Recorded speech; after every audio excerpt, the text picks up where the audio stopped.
বন্ধুরা, আজকে আমি তোমাদের সঙ্গে একটি রেসিপি শেয়ার করব। তোমরা এই সব উপকরণ দেখে অবশ্যই বুঝতে পারছো যে কি তোমাদের সঙ্গে শেয়ার করব। সেটা হচ্ছে পোলাও। আমি কীভাবে পোলাও রান্না করে থাকি সেটা তোমাদের সঙ্গে আজকে আমি শেয়ার করব। তো এখানে আমি নিয়েছি 1 কেজি পরিমাণ পোলাও চাল, সম্পূর্ণটা আমার বাড়িতে সদস্য অনুসারে আমি নিয়েছি। তোমরা তোমাদের মতো করে নিতে পারো। তো এখানে অবশ্যই তোমরা হচ্ছে চিনি গুঁড়া চালটা ব্যবহার করার চেষ্টা করবে, কারণ চিনি গুঁড়া চালে পোলাওটা খুবই ভালো হয়। আর এখানে আমি পোলাওর জন্য যা যা ব্যবহার করব সেগুলো হচ্ছে একটু জিরে দেব। এটা আমি সচরাচর দিয়ে থাকি না, কিন্তু কেন আজ মনে হলো যে একটু দেই, তো দিয়ে দেখি কেমন হয়। আর তোমাদের সাথেও শেয়ার করছি, তোমরা একটু দিয়ে বাসায় রান্না করে দেখো কেমন লাগে, আমাকে অবশ্যই জানিও তোমরা, ঠিক আছে। আর ব্যবহার করব যে গোটা কয়েকটা কাঁচামরিচ। আমি এখানে ফেলে দিইনি, কারণ আমার বাচ্চা খাবে, ঝাল হয়ে গেলে সেটা খেতে পারবে না।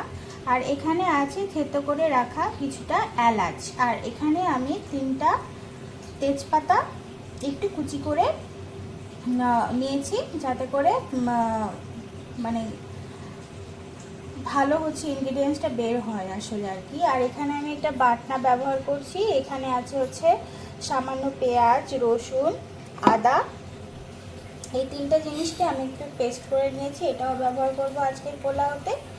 আর এখানে আমি কাপে করে মেপে নিয়েছি। এখানে আছে হচ্ছে আমার 5.5 কাপ পরিমাণে চাল। তো 5.5 কাপ পরিমাণ চালের জন্য আমরা জানি যে ডাবল জল ব্যবহার করতে হয়। তো এখানে আমি আগে থেকেই জলটা গরম করে মেপে রেখেছি। এখানে কিন্তু 10.5 কাপ হচ্ছে জল আছে, গরম জল আছে, এটা কিন্তু গরম। তো চলো দেখি এখন কি করা যায়। তো বন্ধুরা, আজকে পোলাওটা আমি হাঁড়িতে রান্না করব। তো তার জন্য দেখো, হাঁড়িটা আমি আগে থেকেই উনুনে দিয়ে রেখেছিলাম। দেখো খুব গরম হয়ে গেছে হাঁড়িটা। তার মধ্যে আমি কিন্তু পর্যাপ্ত পরিমাণ তেল দিয়ে দিচ্ছি। আর এই তেলের পরিমাণটা কিন্তু তোমাদেরকে অবশ্যই বুঝে শুনে দিতে হবে, কারণ পোলাওটা ঝরঝরে হবে, এটা কিন্তু অনেকটাই ডিপেন্ড করে তেলের উপরে। তেলটা কিন্তু কম হয়ে গেলে পোলাওটা কিন্তু অতটা ঝরঝরে হবে না। তো বন্ধুরা দেখো, তেলটা কিন্তু খুব ভালোভাবে গরম হয়ে গিয়েছে। তো এই পর্যায়ে আমি আস্তে আস্তে কিন্তু সমস্ত ইনগ্রিডিয়েন্টসগুলো দিয়ে দেব। প্রথমেই দিয়ে দিচ্ছি হচ্ছে গোটা জিরা,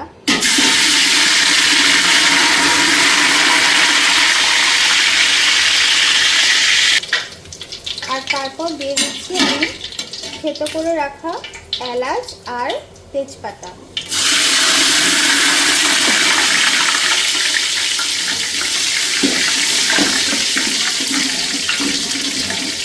তো এগুলোকে দেওয়ার পরে আমি একটু নাড়াচাড়া করে নিচ্ছি। আর এই পর্যায়ে কিন্তু আমার চুলার ফ্লেম কিন্তু একদমই লো ফ্লেমে আছে। তো এরপর আমি এই পর্যায়ে দিয়ে দেবো হচ্ছে সেই বাটা মশলাটা। তো বন্ধুরা দেখো, বাটা মশলাটা কিন্তু আমি দিয়ে দিয়েছি। এখন আমি এটাকে একটু ভালোভাবে নাড়াচাড়া করবো, একটুখানি ভাজা ভাজা করবো।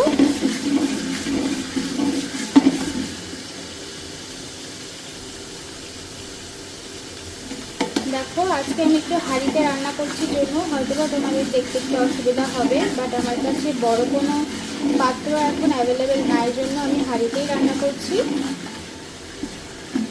তো একটু ভাজা ভাজা হয়ে গেলে, মানে এই মশলাটার কাঁচা গন্ধটা একটু চলে গেলে আমি তারপরে দিয়ে দেবো হচ্ছে চাল।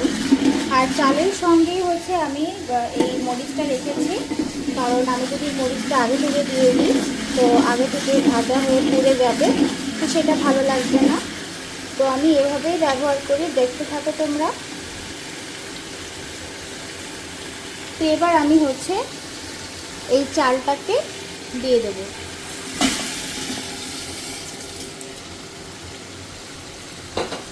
চালটা দিয়ে দেওয়ার পরে কিন্তু খুবই ভালোভাবে নাড়তে হবে, কারণ এটাই হচ্ছে ইম্পর্টেন্ট পার্ট।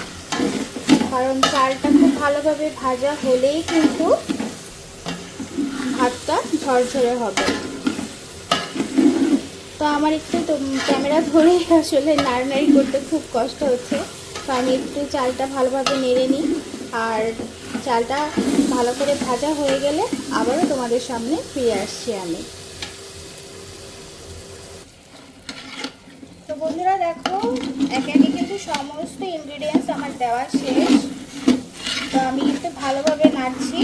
আর তোমরা দেখতে পাচ্ছ এর মধ্যে কিছু ছোট ছোট আলু, এটা আমি দিয়েছি আমার মেয়ে পছন্দ করে সেজন্য আর কি। তো আমি এটাকে একটু ভালোভাবে নেড়ে নিচ্ছি। আর অবশ্যই কিন্তু তোমাদের এটা মাথায় রাখতে হবে যে চালটা যেন ভালোভাবে ভাজা হয়। চালটা যদি ভালো করে ভাজা না হয় তাহলে কিন্তু পোলাওটা ঝরঝরে হবে না। তো বন্ধুরা দেখো আমার কিন্তু চালটা খুব ভালো করে ভাজা হয়ে গেছে। তো আমি কিন্তু এই পর্যায়ে এখন জল দিয়ে দেব। আগে থেকে যে মেপে রাখা যে জলটা, সেই জলটা দিয়ে দেব। আর দিয়ে দেব হচ্ছে গুঁড়ো দুধ। পোলাওতে কিন্তু গুঁড়ো দুধ বলো বা লিকুইড দুধ বলো, যেটাই বলো না কেন, দুধটা ইউজ না করলে কিন্তু আসলে স্বাদটা আসে না। আর ইউজ করব হচ্ছে চিনি। তো আমার চালটা খুব ভালোভাবে হচ্ছে ভাজা হয়ে গেছে। তো এই পর্যায়ে আমি হচ্ছে জলটা দেব। জলটা আসলে আমি এক হাত দিয়ে দিতে তো পারবো না, জলটা ঢেলে তোমাদের সঙ্গে আবার ফিরে আসছি। তো দেখো বন্ধুরা আমি কিন্তু জলটা দিয়ে দিয়েছি। আর এখন আমি দিয়ে দেব কিন্তু সেই 1 প্যাকেট গুঁড়ো দুধ। এখানে হচ্ছে গুঁড়ো দুধের পরিমাণটা হচ্ছে 50 গ্রাম। আমি 50 গ্রাম গুঁড়ো দুধ ইউজ করেছি। তোমরা এখানে কম বেশি করতে পারো বা লিকুইড দুধও ইউজ করতে পারো। আমি এখানে একটু নাড়াচাড়া করে নিচ্ছি। আর এখানে যেটা মেইন জিনিস অ্যাড করব সেটা হচ্ছে চিনি। পোলাওতে কিন্তু স্বাদ বাড়াতে 1 নম্বর যে ইনগ্রেডিয়েন্টসটা সেটা হচ্ছে চিনি। কারণ আমরা সবাই জানি পোলাওটা কিন্তু একটু মিষ্টি মিষ্টি হয়, আবার অনেকে মিষ্টি পছন্দ করে না, বাট আমার বাড়িতে মিষ্টি পোলাওটাই কিন্তু পছন্দ করে। তো আমি এখানে গুনে গুনে 2 চামচ 3 চামচ চিনি কিন্তু এখানে দিয়ে দিলাম। আর আমি যেহেতু গুঁড়ো দুধটা ইউজ করেছি, গুঁড়ো দুধটাও কিন্তু মিষ্টি, তো আর আমি মিষ্টি ইউজ করব না।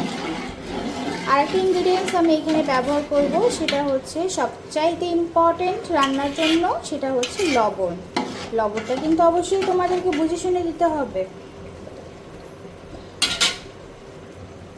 দেখো পোলাওটা হচ্ছে মেইন ডিশ।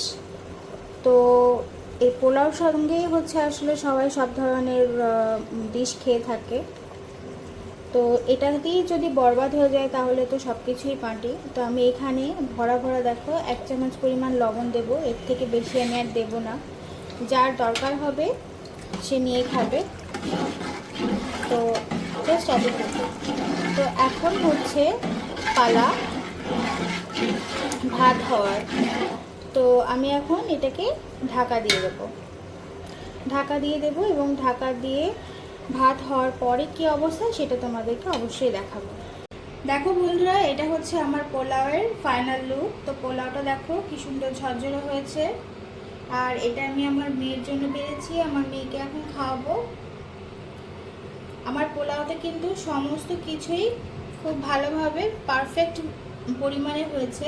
আমি যেভাবে তোমাদেরকে দেখালাম, তোমরা যদি এইভাবে পোলাও রান্না করো অবশ্যই তোমাদের ভালো লাগবে। আর আমার হাতে বানানো পোলাওটা কিন্তু আমার বাসায় সবাই অনেক পছন্দ করে। আমার যা, সেও বলে যে আমার বানানো পোলাওটা অনেক ভালো হয়। তো তোমরা এভাবে রান্না করো আর আমাকে অবশ্যই কমেন্টে জানিও তোমাদের বাসায় এভাবে রান্না করে খেতে কেমন লাগলো। তো ভালো থেকো।